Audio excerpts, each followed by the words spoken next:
Welcome to this week's video. My name is Alex and I travel across the country with my cat and my FG Cruiser.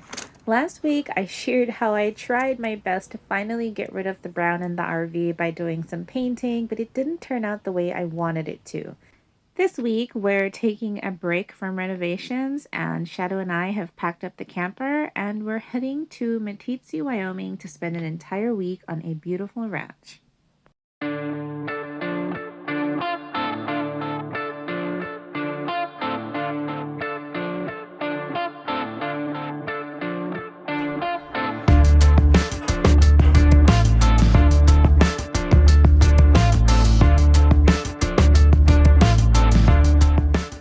People say driving through Wyoming is a beautiful experience, and sometimes it is, sometimes it's not. So I was really happy that the drive from Hot Springs County to Meeteetse was one of those beautiful experiences. Once I got there, the first order of business was getting my camper situated.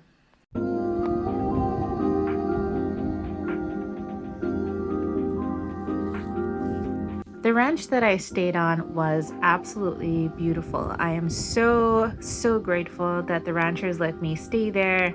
I had amazing mountain views behind the camper, and even though it was about to rain, just like how gray and dark the skies are, it was still beautiful.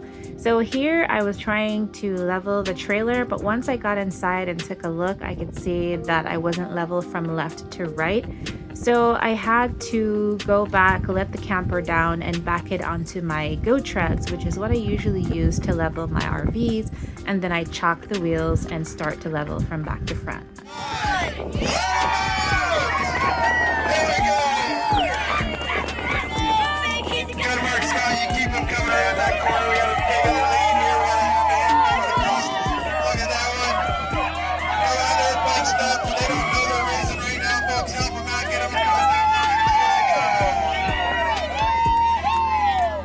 So the most common question I get from you guys privately is, what is it like to occupy predominantly white spaces as a Black person?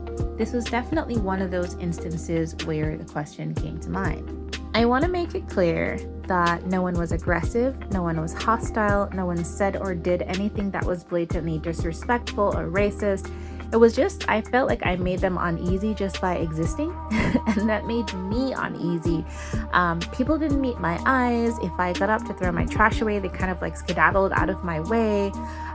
Sometimes I'd look up and people were staring at me, and then they'd hardly look in the next direction. It was just really weird and really awkward. Meeteetse is not alone in this. Even Cody, Wyoming, which is where Kanye lives, was just very strange for me. Definitely took some getting used to. I would say 90% of the racial incidents I had in Wyoming occurred in that general northwest Wyoming area. It was weird. It's crazy being 15 minutes from Kanye's house and experiencing some of the things that I experienced. And like I said, nobody was blatantly rude or aggressive, but it was very much a feeling of being othered.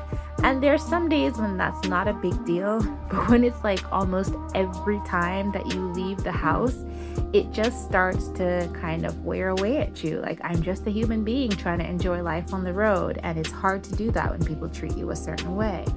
Does that mean I would never go back to Wyoming? Absolutely not. I would go right back to Meeteetse. I don't see any elk. Here, here. Buddy. That's my bad. I just feed You do.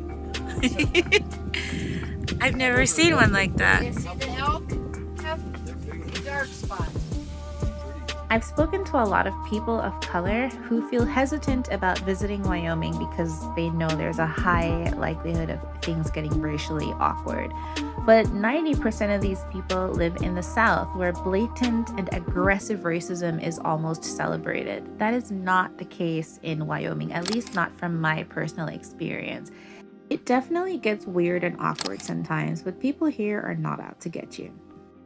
Next week, I will share my 10-hour drive to and from Bozeman to get an update on my GFC Superlight tent. Did I like it? Did I hate it? Did I ask for my money back? I might also finally be able to share some footage of the additional renovations I made to the RV, but I don't know. I guess we'll see next Friday. Bye.